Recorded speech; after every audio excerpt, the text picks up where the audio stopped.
Hello Linux fans, Rob here, and welcome to Linux Quest and my first ever phone review. So, I've done about 200 videos or so on Linux Quest, and for some reason I'm a little nervous doing a phone review. Just never done one, and I'm sure I'm going to miss some things here. Actually, this might turn out to be a couple of phone reviews. So recently I was on a quest. Yep, I'm going to put that plug in there. Was on a quest to find a new phone. I previously had a Sony XA, I think it was XA1 Plus. Anyways, a large 6-inch phone, which cost about double of what we're looking at today, which is the Honor 7X. Now, I also purchased the Moto G5S Plus. And so I'll be doing a follow-up video review on that phone, and then maybe we'll do a comparison video as well. So I want to kick things off here to talk about, first and foremost, one thing that I did not find in other videos. I'm not saying it's not out there, but one of the things that's important to me is call quality, because I use my phone as a phone. I call people. And so I wanted, a nice, clear, loud voice on the other end. And with the Honor 7X, you certainly get that. The call quality is very good. Now, this is, in the United States, an unlocked phone for GSM carriers such as T-Mobile and AT&T. So if you are on either of those networks or any other GSM networks, this phone will work for you.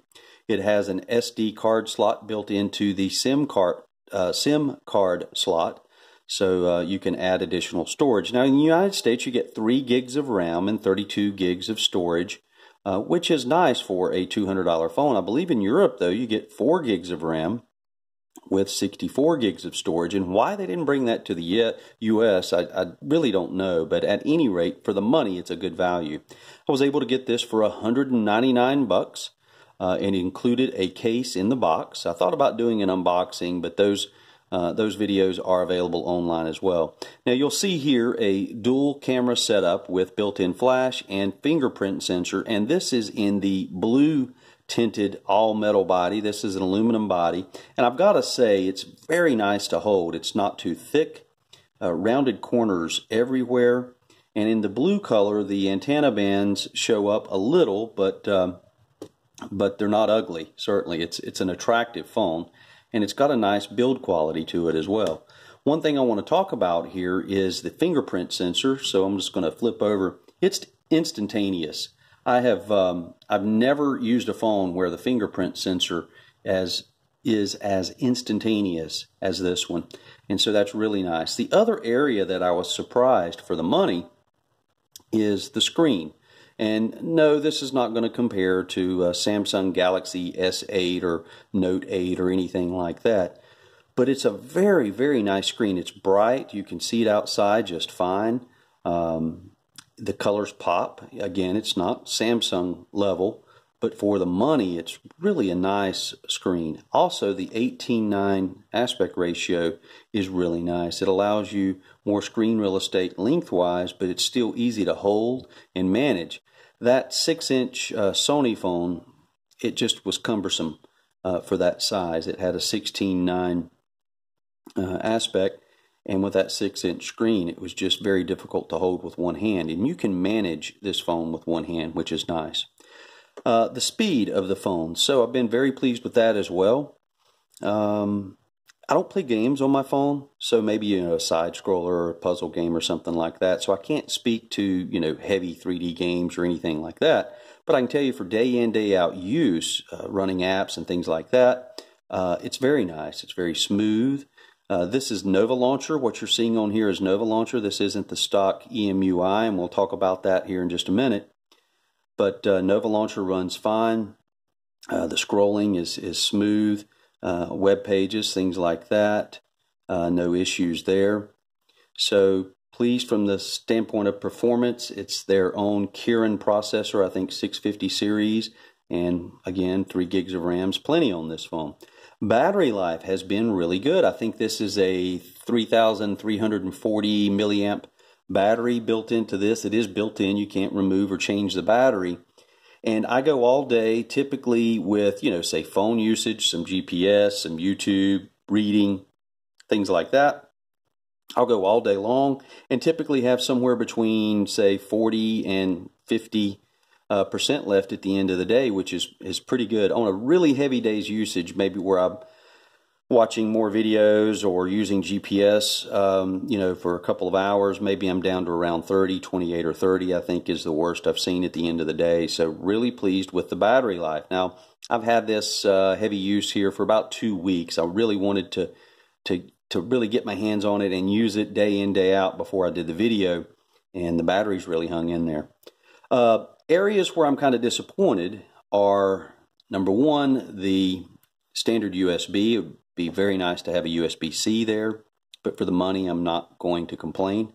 So this is just standard USB, which is okay because I got tons of USB chargers and cables laying around where I only have 1 or 2 USB-C cables. The other area I'm disappointed in is the speaker here, which is at the bottom. It's got a really tinny sound, and I would say compared to my other phones and compared to certainly the Moto G, it doesn't have an extremely loud speaker. It's tinny, and it's just a little too light. It needs a little more punch to it. So disappointed there. But I am happy to report that there's a standard headphone jack at the bottom, and I really like headphone jacks that are at the bottom when I'm using them at the gym or whatever. I have Bluetooth headsets that I use as well, and that connects very fast with this phone. The Bluetooth system in my car, it connects very fast as well. So really pleased with that. The phone came with its own case, a clear case, and I believe that's the way it ships from Honor. Actually, it's not Honor. It's made by, this phone is made by a company called, I'm going to butcher the name, it's Huawei, yes, okay. I told you I was going to butcher the name, Huawei. And they make a series of phones that are, higher end phones that do cost $700-800. So this is, again, their budget phone. And I think most reviewers agree that the Honor 7X was the budget phone for 2017, and I would agree.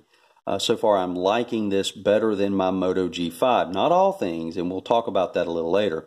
Now, let's talk about the camera. So you do get that bokeh effect, I think it's called. I'm not a photographer, where when you take a photo, you can zoom in on the subject and have the background be blurry.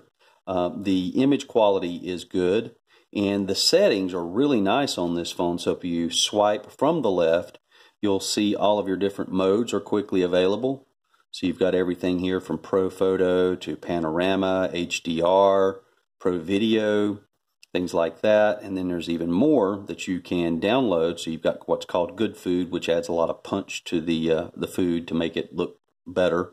Watermark, audio mode, and document scan, all built into the camera. And then if you swipe from the right or swipe left, you'll get all of the various settings as well, things like timer, GPS tag, things like that. So the camera's been very good for photos. The video, on the other hand, is not terrific, especially in low light. You just don't get excellent results. I've been really happy. In fact, I'll say the photos on this phone are better than the much more expensive Sony XA1 that I had, and that phone cost almost double what this phone cost. And I get much better photos on this. And again, the video is just okay. If you have the right lighting, the video will be fine. But don't expect miracles here either. So, all in all, would I recommend this phone if you're in the market for something that gives you a lot of, I guess we'd call it high-end phone specs, not really specs, but features. Flagship phones now have this 18:9 screen. You're going to get that. If you're looking for a phone that is well built and easy to handle, then you're going to get that. Fastest fingerprint sensor of any phone I've ever used. I like the placement of this. Once you get used to using this with your fingers, your index fingers on the back, it's terrific. There are some features built in where you can swipe down. Let me see if I can show this. So if I swipe, let me adjust this. Again, this is my first phone review, but let's see if I can do this. If I swipe down with my finger, you'll see there that the top panel sliding down. So that's a nice feature. Oh, and there's a couple of other things too that were surprising that I didn't notice at first. Let's go ahead and turn this off. Let me adjust this here and we'll turn it back on. And so that's a very nice wallpaper. They have a series of wallpapers when you first boot this up, and those will change every time you turn the phone off and then turn it back on, unless you pause that.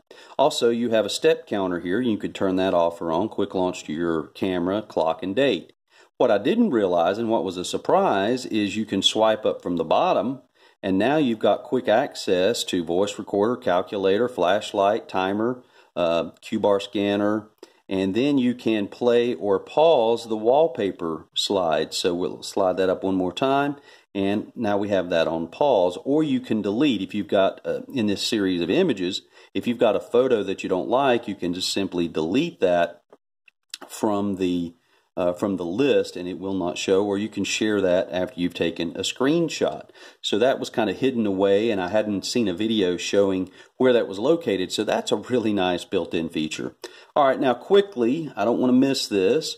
We're going to go back. All right, let me go back in here. That's the only thing about it being on the back. You have to pick it up. Let's go into the settings, and you'll see some of the EMUI in place there. I've got Nova Launcher on here, so what you're seeing on my desktop as I scrolled around, that was Nova Launcher. That's not the default EMUI. EMUI is not bad. You'll see here the settings menu kind of looks like a combination between iOS and Samsung, if you ask me. It gives you a lot of capability. There are a lot of settings in here. You can spend some time finding your way around, but there are lots of settings for things like the ability to control the phone with the fingerprint sensor, for example. Different lock modes, things like that. So lots of things to explore here, and lots of things to spend time, with navigation key, things like that that you can go in and customize. So from that standpoint, I like that. EMUI as a whole, it's okay. It's not pure Android. If you're looking for a pure Android experience, you're not going to find that with EMUI, but it's very close.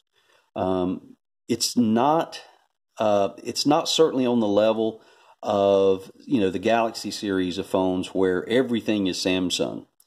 It gives you more of that. I guess I would say 60, maybe 60-40 or 70-30. 70 being, more pure Android, and 30 being EMUI. Now this is EMUI version. Let's go down here and we'll go ahead and pull this up about phone. This is EMUI version 5, or 5.1 to be exact, with Android version 7.0. Reading on XDA forums and some of the other phone forums, my understanding is that the 7X will be getting EMUI 8, which adds some improvements, as well as an update to the latest Android 8.0. So, look forward to that. And all in all, highly recommend it. I probably did a terrible job with this review, but again, it's my first phone review. Maybe I'll do better on the next one, hopefully. But I hope this is information that's helpful to you in your purchase decision. For the money, $199, say $200. Sounds better to say $199, but for $199, I don't think you can go wrong with this phone. All right, that's it for now. As always, thank you for watching.